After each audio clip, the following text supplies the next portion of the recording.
But since there's a small crowd, we can keep this pretty informal. And, I was thinking when I drove in this morning, so I was talking about with you all, that this topic, when you talk about when it can be titled death or dying or end-of-life care, it doesn't tend to bring an enormous crowd because people hear about that and they think, I'm not so sure I want to walk into that. I came into one presentation one time and it was it was here in Tallahassee. It was for a large business and they were giving out this 5 wishes document to their employees as a human resources benefit. So they were going to do a lunch and learn session. And they had a big poster out in the front, and it said, "Death and dying, noon, Paul Malley, bring your lunch." And I saw that, and I thought, I don't know if I want to walk into that room. And that was a sparse crowd, but those who came, I think, were grateful because the message that I want to talk with you about is one that's helpful, I think, for everybody, for people of all ages, all adults especially, whether we're thinking about it for ourselves and how we would want to be cared for, not just at the very end of life, but just if we're very sick, how our human dignity can be honored and maintained and respected, and what we want our family to know, whether it's adult children or brothers or sisters or spouses, anybody who would be around us at the time that we might be sick, what's important for us to tell them that they need to know.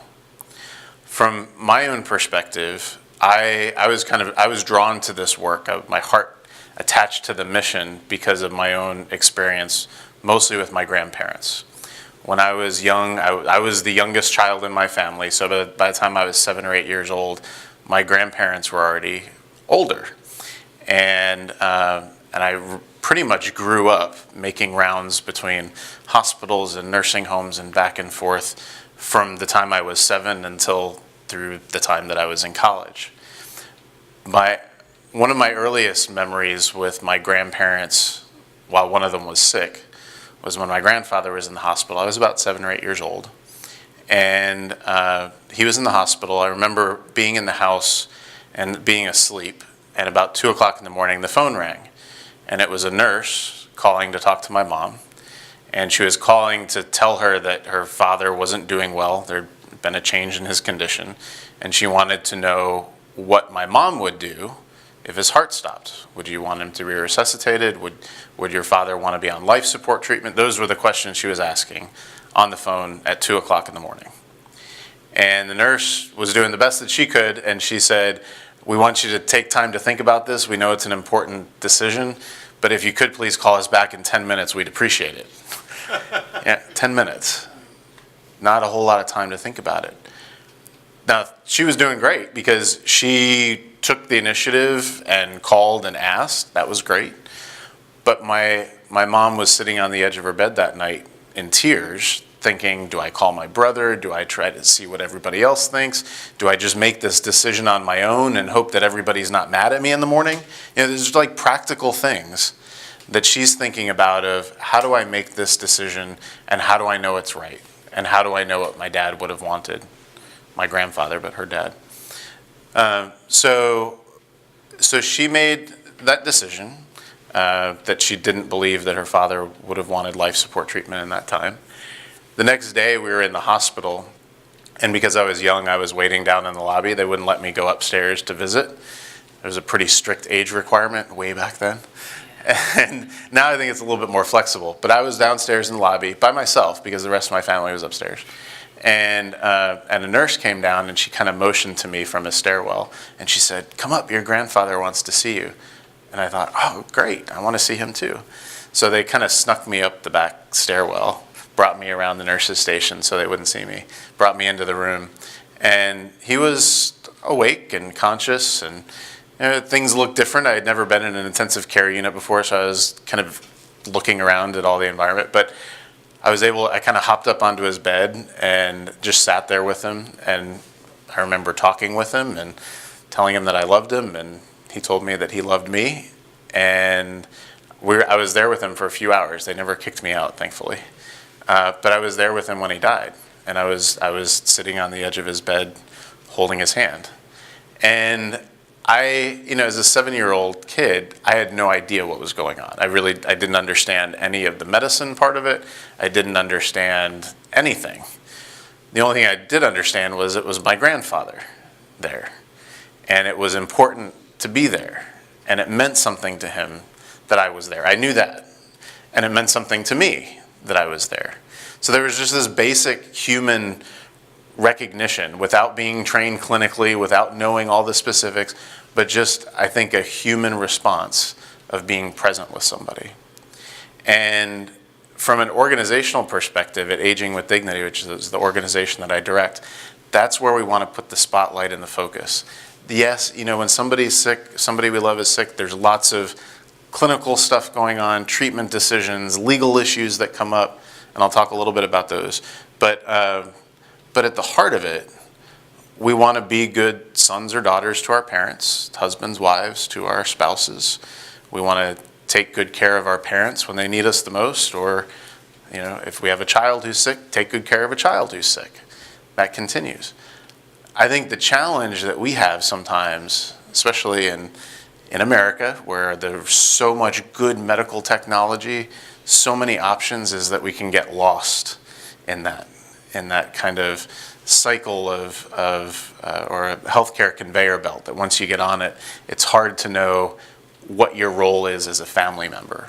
So part of our mission, our purpose, is to help families take good care of one another, really, and to honor the human dignity of their loved one. Because sometimes that dignity gets disguised when you're in a healthcare setting, whether it's in a hospital for emergency treatment or in a long-term care facility. Sometimes that dignity, that what we've known a person to be, it can be disguised by disability, by somebody not remembering who we are. My grandfather, not the one who I just told the story, but my other grandfather lived with Alzheimer's for many, many years. So I saw a change in him from being the grandfather who I knew to being a grandfather who didn't know me. And that's what we want to focus on, is helping families to understand how they can honor that dignity of that person even when the circumstances change around them. So I know you all are familiar with 5 Wishes. Have you ever heard of 5 Wishes or Aging with Dignity? My husband and I have them, and okay. My mother-in-law has them. I'm not sure if my parents have them, but I know they're certainly have been exposed. Familiar with the idea? Yeah. Okay. Because the general, how this came to be is that our organization, Aging with Dignity, was founded by Jim Toohey. Mm-hmm. Jim lived here in Tallahassee, and he was legal counsel to Mother Teresa. He worked with Mother Teresa in her homes for the dying and worked with her for 12 years and did some of the legal work for the Missionaries of Charity.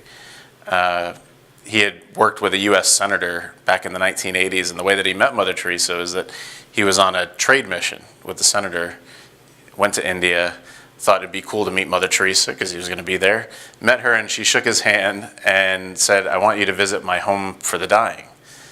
That was the only interaction. She just said, "I want you to go visit my home for the dying." So the next day he did that, and it was a place called Kalighat in Calcutta. And the way he tells the story, he said, I thought I was going to go for the tour. I thought I was going to go there, see things and tell them they were doing good work and then be done with that part of the day. And when he walked in, he said the sister handed him a pail and a rag and a washcloth and asked him to clean the man who had just been brought in off the streets, who was very dirty and was near the end of his life. And as he said, there was no part of me that wanted to do that. He said, I didn't want to touch that person, but the thing that made me do it was that the way he tells it is, it was his pride that he didn't want to turn around and admit that he didn't want to do it.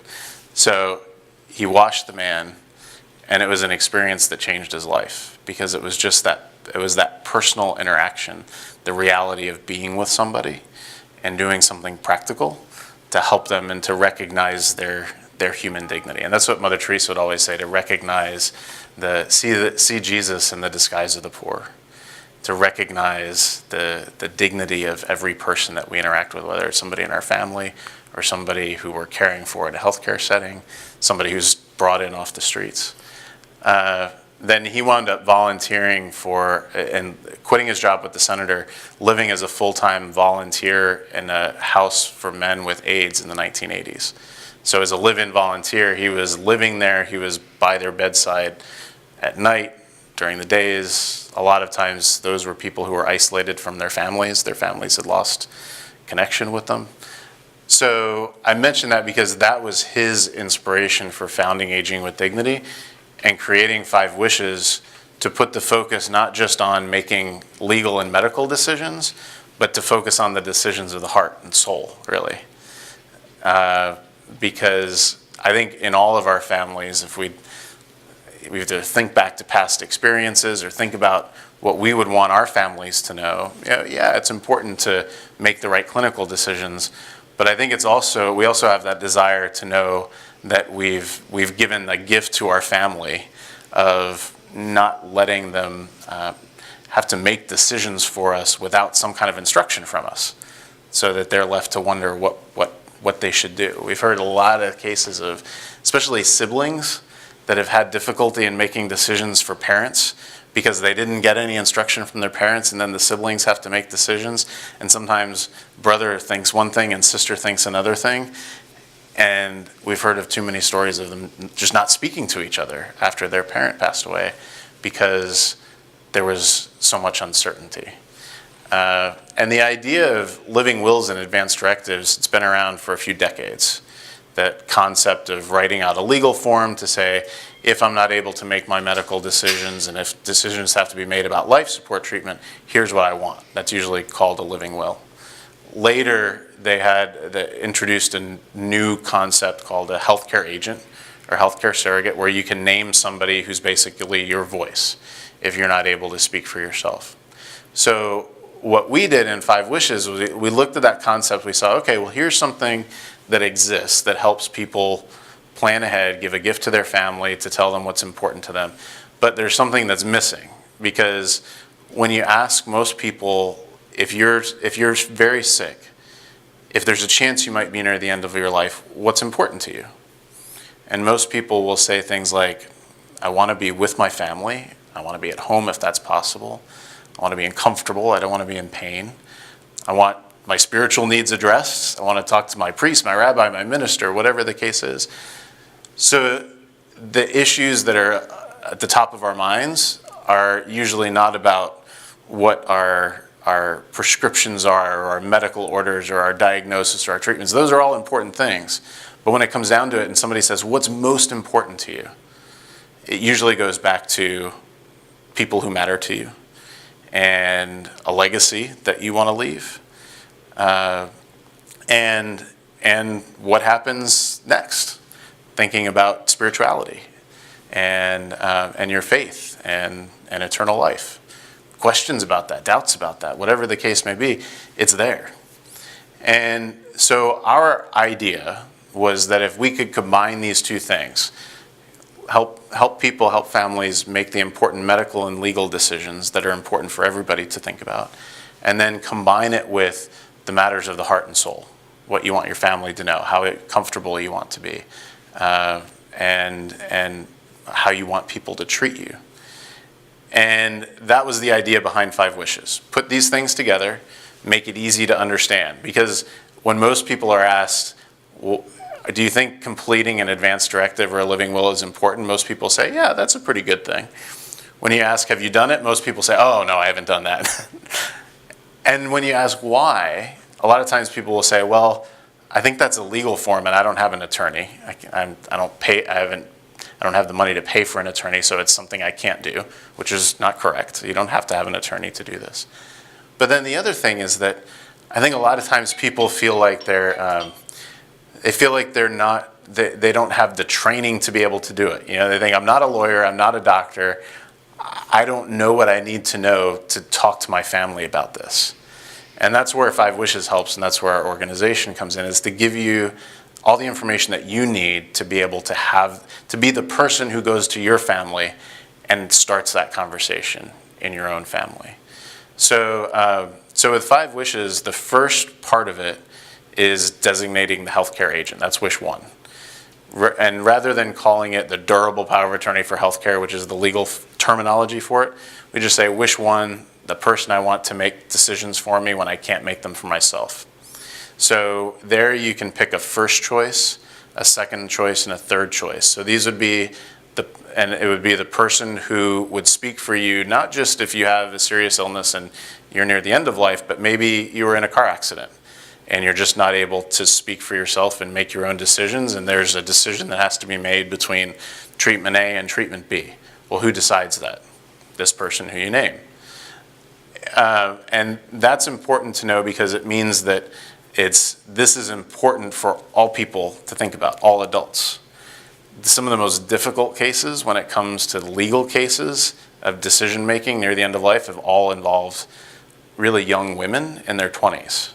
Thinking about Karen Ann Quinlan, Nancy Cruzan, Terry Schiavo, a case that played out here in Florida, all involving young people who were not sick, didn't know that they were sick, that had some emergency that came up.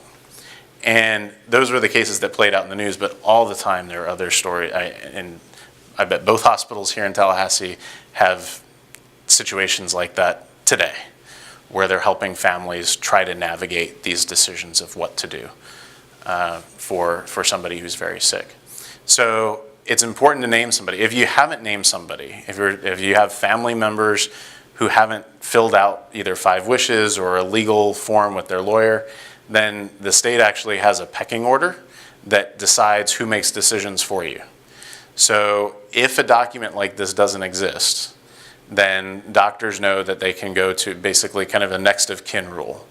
And the pecking order would be that if you are married, that decision maker would be your spouse. If you do not have a spouse, then if you have an adult child, that would be the next one. And then it goes on down a list of about 10 different levels to other family members, to friends, to people who know you. But it's a pretty specific pecking order. A lot of people don't realize that. And especially with families who may be separated either by distance, people living on one side of the country from their parents or the other, or emotional separation where family members might just not have talked in years. They're surprised to know that, it doesn't matter if you've talked in 20 years. What if there's more than one sibling? How do they determine which is the pecking order there? And if there's more than one sibling, then it becomes a question of will they all agree or not. So they have to agree. They oftentimes would have to agree. And it depends on the state and what the laws are in each state. But what they would do, they would have to reach out to all the siblings. And if a decision maker hadn't been named and they have 3 siblings, 5 siblings, and so say there's 5, say 4 think one thing and 1 thinks another, that one who thinks another could cause a lot of difficulty, because the default then would always be on the part of the healthcare provider to provide all treatment possible. And that's the right thing to do if there's a question. But then there you would have a situation where you have a parent in a hospital or somebody with siblings and they've gathered. So this could be adult children or siblings. And you have an ethics committee that's now having to come into play. And eventually if the family can't make the decision, then it's an ethics committee that's coming together that's hopefully listening to what the family is saying. But at the end of the day, I'm pretty certain that that decision is not made in the way that the person would have wanted if they had a chance to say it. So that can be very complicated when there are multiple people there, if there's not a decision maker named. Now, the opposite side of that is that when there is a decision maker named, then that person is the ultimate decision maker. You can direct in wish 1. There's space, there's blank lines there where you can say, I name this, my son to be my healthcare agent, but I'd like him to talk to his brother and sister to try to build consensus if that's possible. You can write that. So that's not a mandate, not a legal mandate, but you can say, I want my preference would be for the family to agree. If that's not, but if that's not possible, then that decision maker is still appointed as the first first healthcare agent. You could also write in there, I want them to talk with a priest. You can put the name of the priest that you'd like them to talk to. If you have a relationship with a priest and you trust that person and you trust how they would relate to your family, say, talk to Father Tom, talk to Father Mike, and get their input. If you have questions about church teaching, I like that idea rather than just saying consult Catholic teaching or make decisions based on Catholic teaching. Give them a little bit of guidance on how to go about doing that. So point them to somebody who you trust. Point them to a priest or somebody else that you trust to give them some guidance if that's something that you want to convey. And then you can do the same thing in Wish 2. Wish 2 gets specific on the types of life support treatment that you'd want or not want if you're near the end of life. So it's not, the way that Wish 2 is set up, it's set up as any living will or advance directive is set up, where it's saying, if in the future I become seriously ill and I'm not expected to recover, then here's what I want or don't want as far as my treatment goes. That's different from a medical order, like a do not resuscitate order, or in some states they have forms that are called post physician order for life-sustaining treatment, where those orders are order sets that don't depend on your condition changing. So if you were seriously ill, perhaps you're receiving hospice care, you know that the end of your life is very likely in a short period of time, then it might be appropriate to have a do not resuscitate order that says, if my heart stops, I don't want it resuscitated again. That's different from, say, if I've filled out my 5 wishes, and I've said in all 3 scenarios there, if I'm close to death, if I'm in a coma and not expected to wake up or recover, if I know that my condition is not going to improve, then I wouldn't want life support treatment, right? But if I'm walking out the door right now and you say, and I fall on the floor, you call the paramedics, you say, that guy just gave a whole presentation on 5 wishes. He probably has his document in his pocket. They pull out my 5 wishes out of my pocket, and it says in Wish 2 that I don't want life support treatment in any of those situations. But the ambulance comes. What do you think they'll do? They'll put you on life support because you do not have the yellow form, the DNC. There you go. So they'll do everything that they can to stabilize me, to help me get to the hospital, because then I can make a decision, or my healthcare agent, my wife, could make a decision knowing what my diagnosis is. Because in an emergency situation, those paramedics have no idea of knowing, first of all, who I am, what conditions I might have or not have. They don't know if I have a terminal illness. They don't know what my prognosis is from what just happened. They don't know any of those things. So that's why in all states, in emergency situations, emergency personnel will do everything that they can medically to save a person's life, to stabilize them, to get them to a hospital, and then the decision is made with full information. Here's what happened. Here's what the prognosis is. Here's who the decision maker is. Let's bring them here. Let's make that decision together with this information. So that's what would happen if somebody has completed a 5 wishes or any other living will. That's the way that it should go. That's different from someone who knows that they're approaching the end of life. They've filled out a do not resuscitate order, and that's why in most states it's a specific color form. You've got, the yellow form. Some states it's a pink form, a blue form. It's always something that stands out because it has to, because it's supposed to stand out in an emergency situation where you don't have a lot of time to go look for a piece of paper.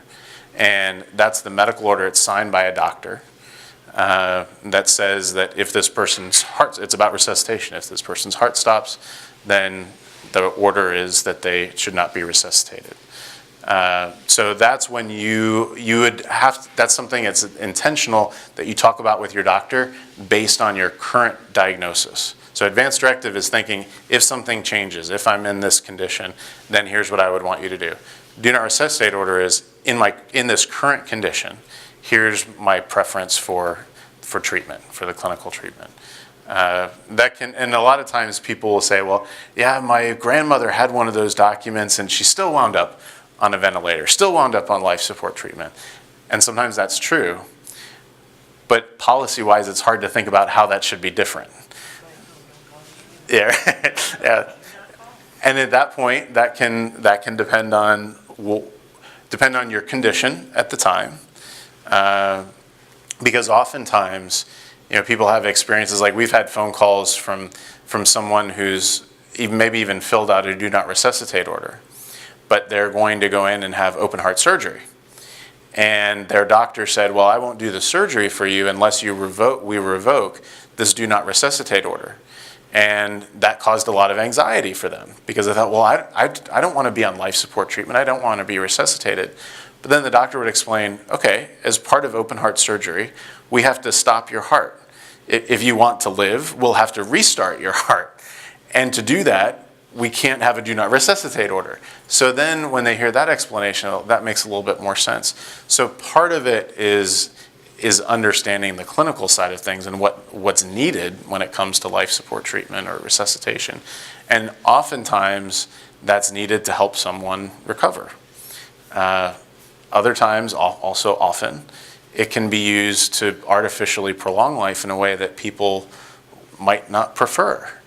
And that could make things really challenging. So there's the balance there in talking that through with your family and communicating it with them so that they can know, yeah, here's what my mom would want. I remember that conversation.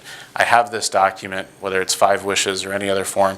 I know that she said she wants this. Now, there's never going to be any document that you'll fill out that will answer every possible scenario. There will almost always be gray area. So 5 wishes is not meant to be the ultimate answer for everything that could come up. But it does fill in a lot of the pieces of the puzzle. That's why it's so important that you pick the right person to be your healthcare agent, because it's not just a matter of, okay, here, this column was checked, so here's the treatment. You need somebody who's going to interpret it and who's going to be your voice to interpret what you've written in the document and what you've talked about with them.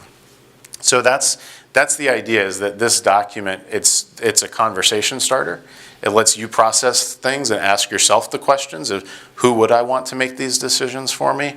What would I want for my medical treatment if I'm near the end of life? And how do I communicate that to my family?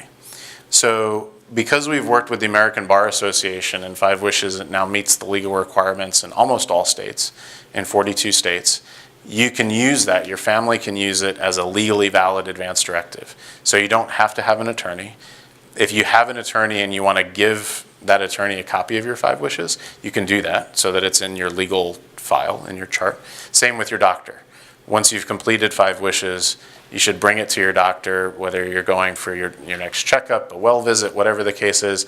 Say, I've completed my 5 wishes, and I'd like it to be included in my medical chart, so that way, if you're ever in the hospital and they look for your medical record, that's there. And it points them to the healthcare agent, the decision maker, and gives the trail, the record of how you want to be cared for. And that's that trail of how you want to be cared for, that's the rest of the document, wishes 3, 4, and 5.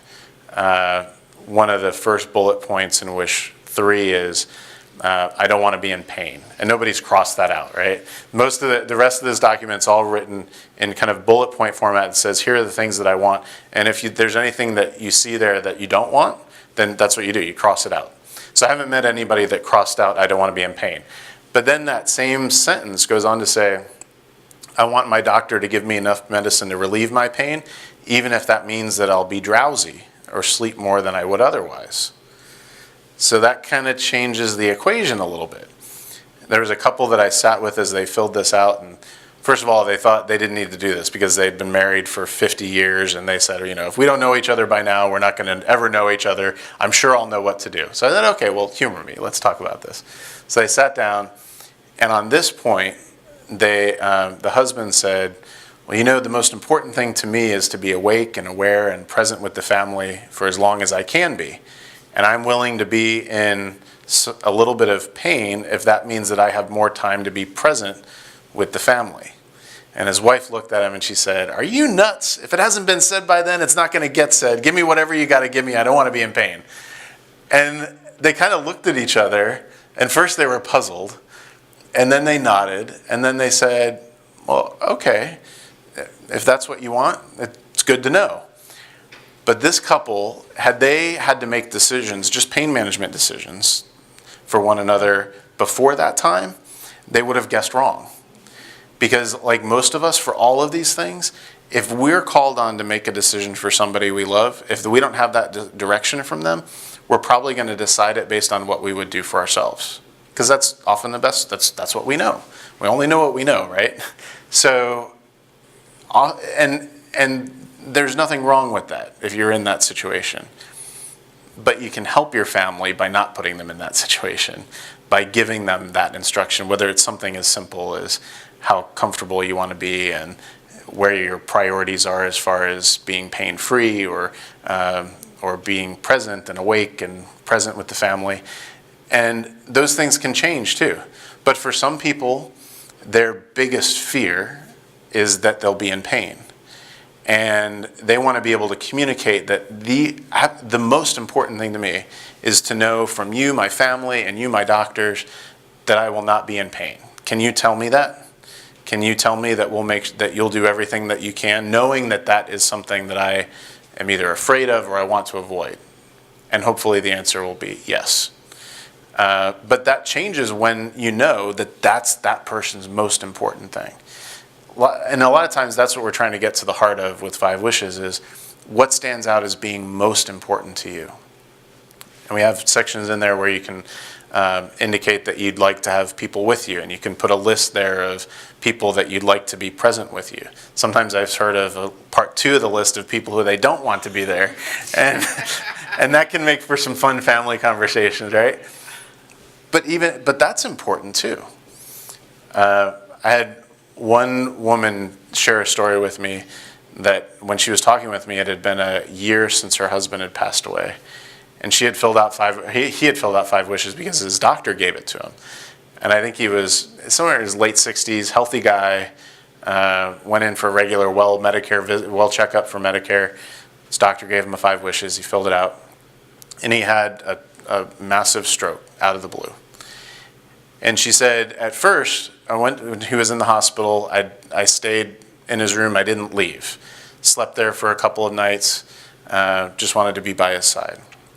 Because he was so healthy, the doctor, they weren't sure what the prognosis was going to be. They thought there was a chance that he could recover and recover well. So they were doing everything that they could to help him get better. So after 2 days, she said she went back home because she looked at his 5 wishes and he had written in there that he wanted to have pictures of his grandchildren present. And he wanted to have his favorite Afghan that his wife had made for him.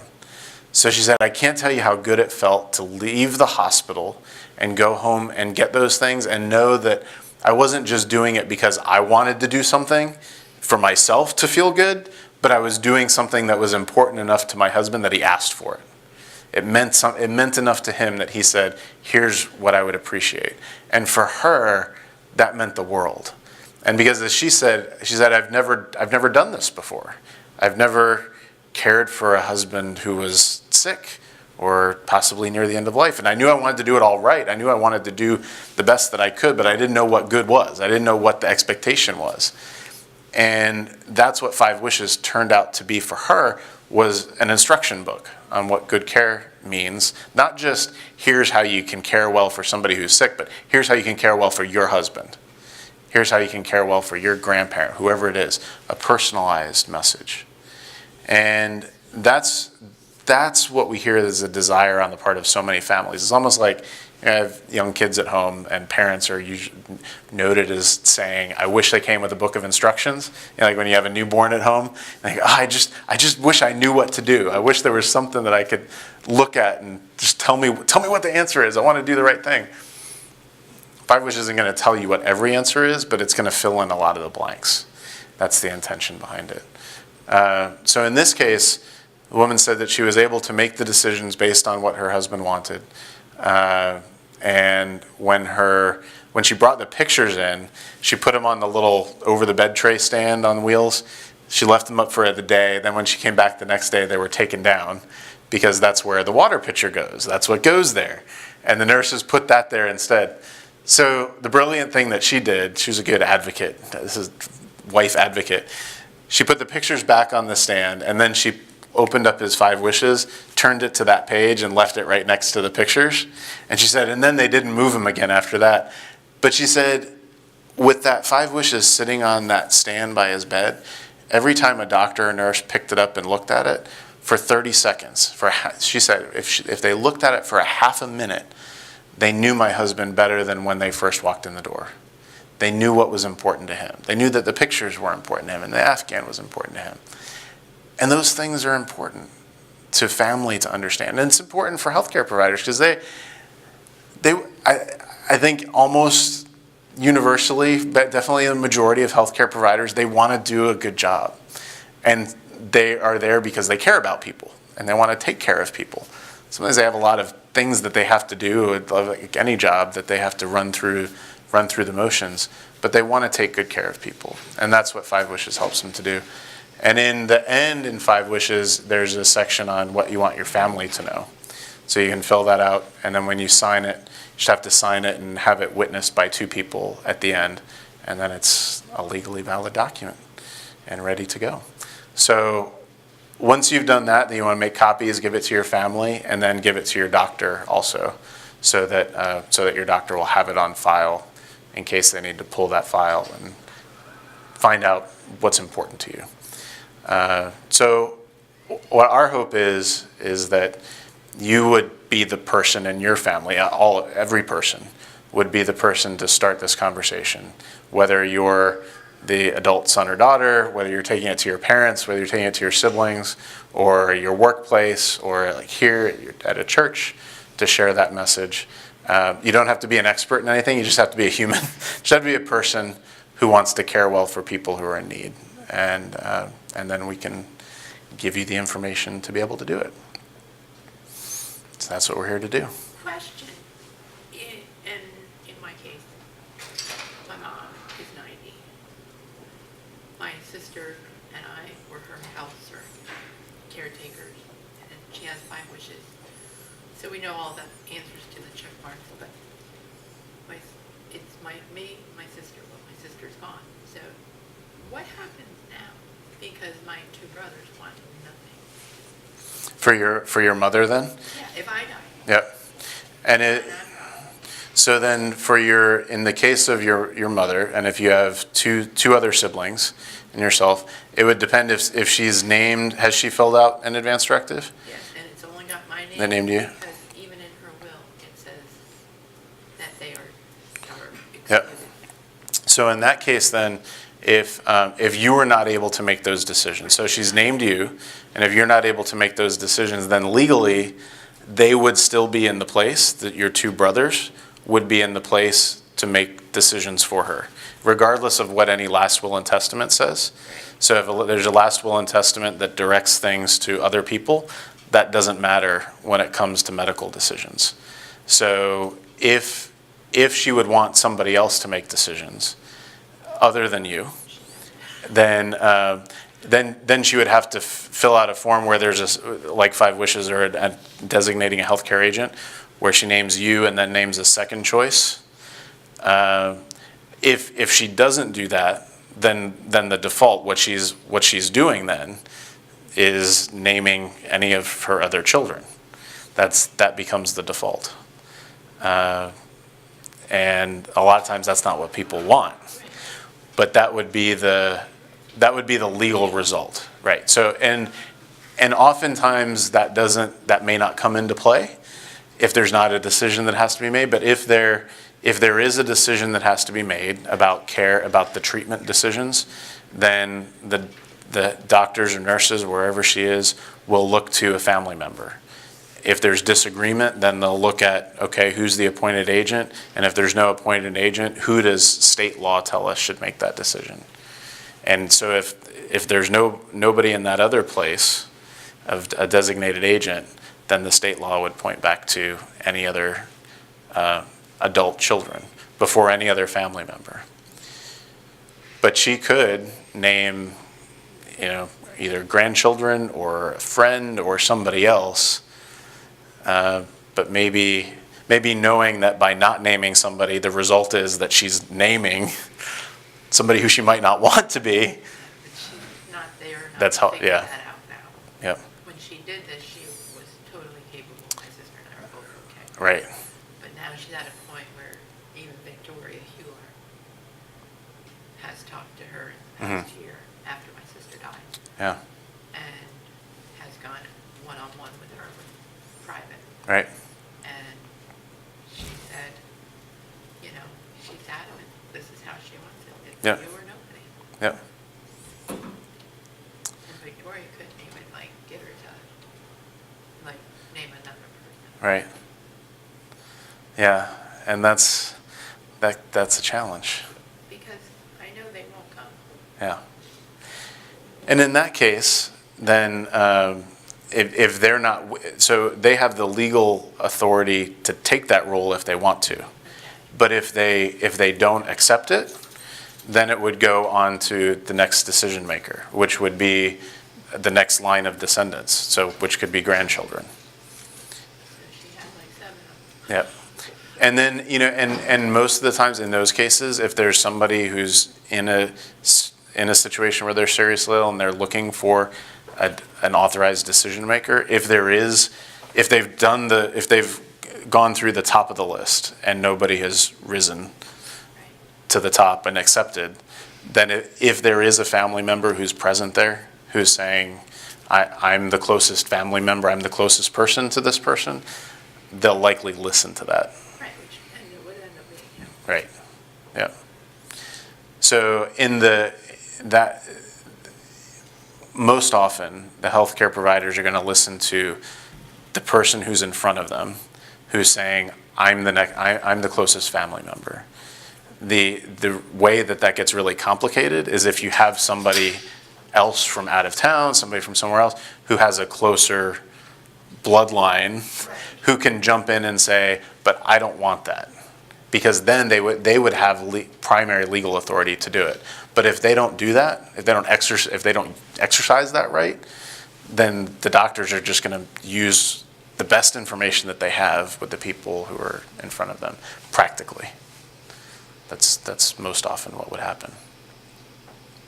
And then in the Catholic faith with the no feeding, what's the big issue on that? Because I remember with my sister there was discussion about it. Yeah. So the instruction, and there's a excerpt on the document, Why Catholics Use 5 Wishes, from the Ethical and Religious Directives for Catholic Healthcare, that has the exact quote in there. But what's primarily different is that church teaching separates artificial nutrition, hydration, feeding tubes from other forms of life support treatment. And it says there should be a preference in favor of providing food and water by tube if that's required. So it doesn't say it's always required. It says that there should be a preference in favor of providing it, rather than an automatic decision not to provide a feeding tube or artificial nutrition, hydration. What it does not say, and there's a lot of confusion, it does not say that it must always be provided and that it can never be discontinued. The equation goes back to a benefit versus burden, and that's personal to the person.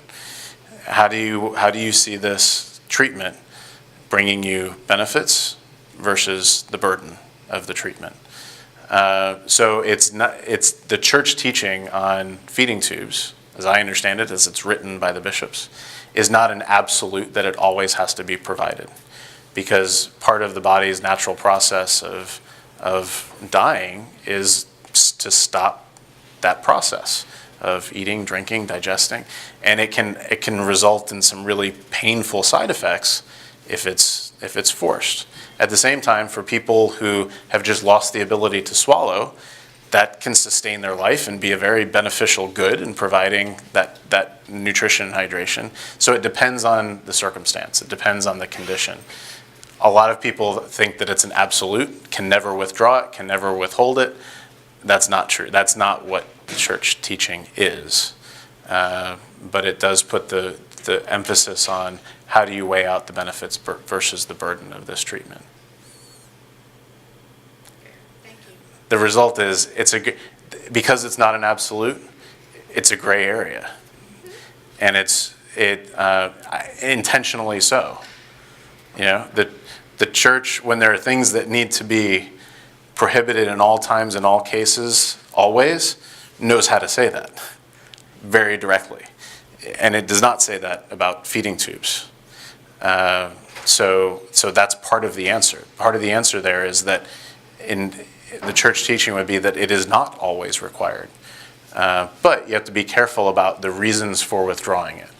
You know, there's a difference between somebody who's at the end stage of a terminal illness, their body is shutting down, they've lost the ability to process food and water. Are they required to have a feeding tube to add an extra day or two to their life if they're not able to swallow? No. If a person has had something happen where they've lost the ability to swallow or digest and they need a feeding tube, and that can result in long life after, you know, beyond that, and the decision isn't just made on, well, this is going to be a burden to me to have a tube here. Those are different equations, different situations. Your life can be pretty much normal except for the feeding tube. Right. And there are people that are in that situation. Yeah. Yeah. So I think what the church teaches is that there should be the assumption is that it should be provided, but that people we should make decisions based on what we think is best for us and for our loved ones, based on the benefit versus burden of any treatment, including artificial nutrition and hydration. But it's good to talk with. That's where it comes in handy to point them to a specific priest. If we want to say, I want you to make decisions in line with Catholic teaching, and talk with Father Tom, Father Mike, Father whoever, and put that in your 5 wishes. All right. Thanks for being here.